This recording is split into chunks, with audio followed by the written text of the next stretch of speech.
Hey,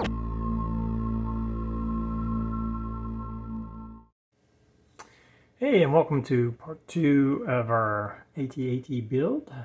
This is the large scale from Revell.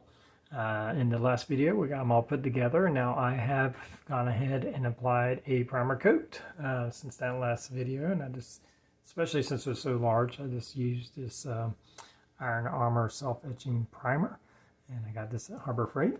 It seems to work pretty good. It goes on nice and smooth, and as you can see here, everything's looking good. So from here we're just looking at painting it. As you recall, I've locked the legs into position. They're glued in position, so this is his pose he's going to be in. The head still has a little bit of movement, but really not too worried about that. So I really want to go with a very kind of light color, not the typical gray, kind of like as you see right here. Kind of based off this one picture that I found, a screenshot from The Empire Strikes Back, and I know a lot of it's just the lighting that's making it look kind of almost like an off-white color, very dirty off-white color, but I really like that look on it. So I'm going to be trying to simulate that look, not so much the studio models, as they're probably more gray, but just kind of what I saw on screen. I just kind of really like that look, so that's what I'm going for. We'll see if we can get there.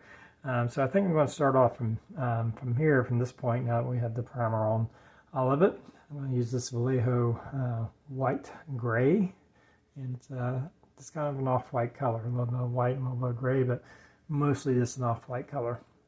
And I'm going to pretty much be doing all of it in this color as I'm airbrushing it. We'll see if I may leave some areas kind of grayish. I want a lot of color modulation. This thing's supposed to be huge, and in the screenshot you can see a lot of colors and things going on, even though they're mostly whites and grays.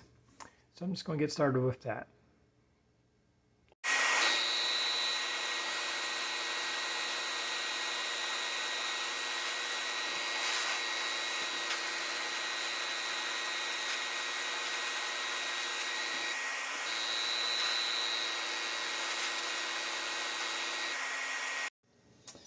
Alright, I'm holding my phone here freehand, so if it's a little shaky, forgive me. I'm just trying to get the whole model in screen here and give you a good view.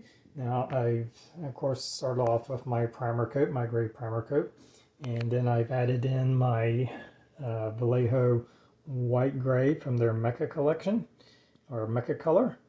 And purposely I got splotchy with it, if you can see in the little bit of video I showed.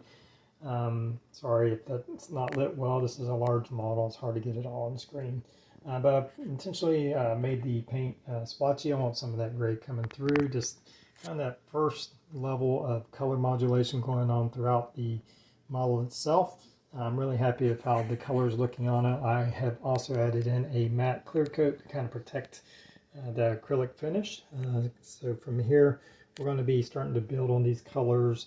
There's a lot of different colors in the panels, so I'm going to be masking off different panels to give them a little bit different shades. I'll probably just mix in some darker grays or something with this white gray, so we're kind of keeping that same color spectrum. But liking the way it's looking, and we'll just keep moving forward. Alright, I've been doing some work with some oils. Here I'm just using this, it's called Lamp Black Master's Touch. This container will last a very long time. Basically, take a little bit and put it in a cup. You can see there's some liquid in there. I just mix it with some of this odorless mineral spirits. Enamel thinners also work well.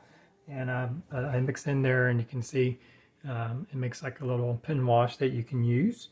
Or you can just dab it. There's many, I use the pen wash, but I also would take specks of the oil and place it on certain parts, then either take a brush or even a rag and just kind of drag it down to make some of these streaking marks. And I use the pen wash to kind of get into these crevices of some of these tighter places here. Now when I do this, I keep some this straight mineral spirits and a clean brush. If too much gets on there, I can just kind of damp the brush and get it back off. This is, and wipe off the excess. and keep going like that. So did that throughout the whole model to get in some of these different areas. Add some streaking. On the top here, you can see where I kind of placed it and used my paper towel to just kind of drag it back. I placed it in certain areas and then went backwards like this to get some streaks going in the same direction. Same up here on the front, except I went down, and on this back part it's also angled. I kind of go in a way that I think weathering would go. So I did that on several places throughout the model using the pen wash. So I'm going to put a clear coat, and from here we're getting close, I think, to finishing it. And I'm liking the way it looks, and I'm just going to be doing some dry pastels from here. I'll probably start adding just a little bit of rust effects. I don't want to overdo that. I think it's looking really good as it is right now. I may do some little chipping effects and just touching it all up. So I think I'll go ahead and finish out the model with the dry brushing and whatnot, and then we'll come back and look at the finished kit. All right, well, here is my finished AT-AT in what the box says is 1/53rd scale or 53 scale. I personally, I believe it's more like a 1/72nd scale.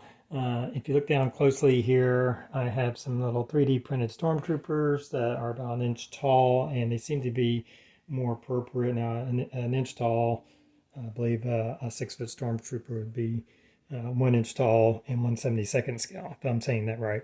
And if you look in this section here, that's about as tall as a person could be to fit inside there.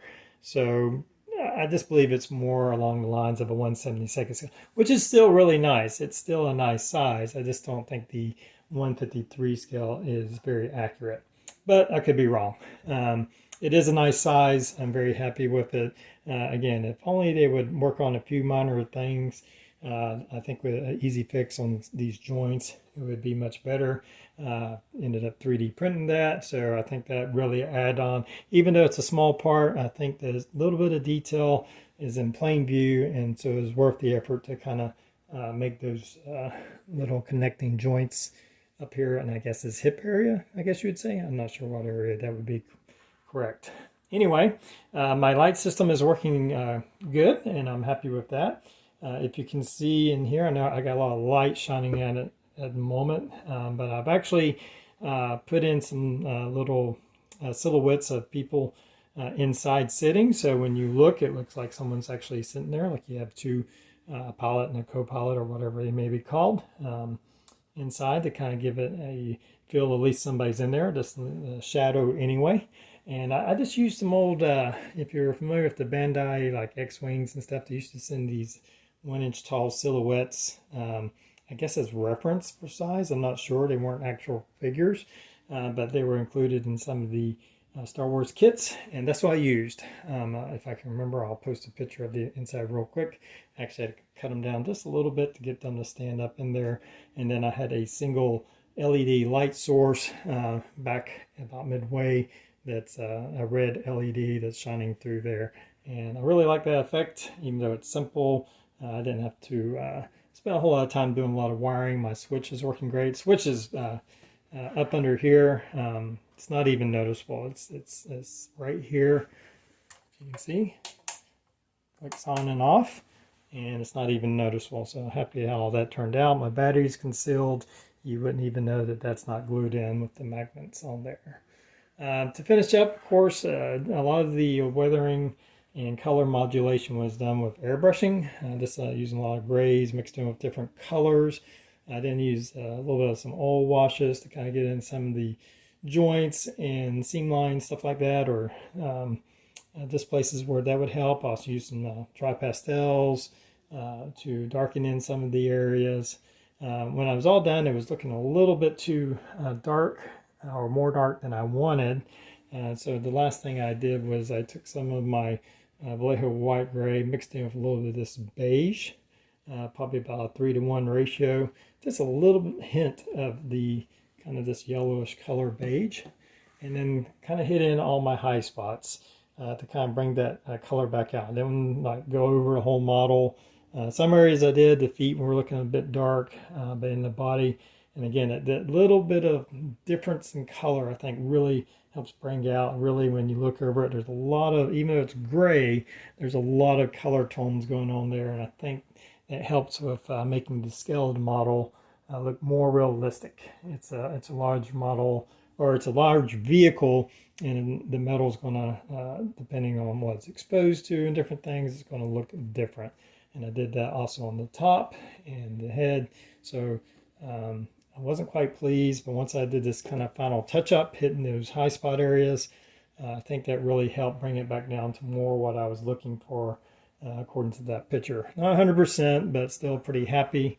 As you can see here, it doesn't really show real good, but I did use a little bit of rust effects. Didn't want to go too heavy, but kind of in this exhaust area, there's some exhaust screens. Just from where normal wear would start creating some rust. And here we have the other side, again, very similar. Not exactly, I didn't want to completely match it, but it's kind of the same effect going on here. Happy with kind of the pose here. I did all that work on the feet, and you're really only going to see, if you look down here, you're really only going to see the bottom of this one. So it's one of those things where I know it's there, but it's not much seen. So that's kind of up to you. Just keep in mind that it probably won't be seen, but at least on this one, if someone does look down, and I may take this to Wonderfest this year, they're going to be able to see that there was some effort put into making it more realistic on the bottom. Neck part again, I think that's pretty good. We did have that seam line going right here where the two parts connected. It's mostly gone. If you really look, you can kind of tell where that's at. Wish they would have did a better job with that. And anyway, hope you've enjoyed the video. I think it's a really cool model. It's a really nice size compared to the other ones that are out there, without breaking the bank on something, some huge resin kit. And I'm happy with it and happy to be in my display. Maybe in the future I'll come back and do some kind of scenic display. But for now, I just wanted to keep it simple. I know everybody does the snow effect. I've done the snow effect on the old AMT kit. I want to take a break from trying to do this model. Kind of stop where I'm at and then later come back and work on the display. So for now, it's just a simple black base. I did these stormtroopers. It's just a little bit of fun reference of size and add a little bit to it. So appreciate you joining me. Until next time, everybody, have a good one.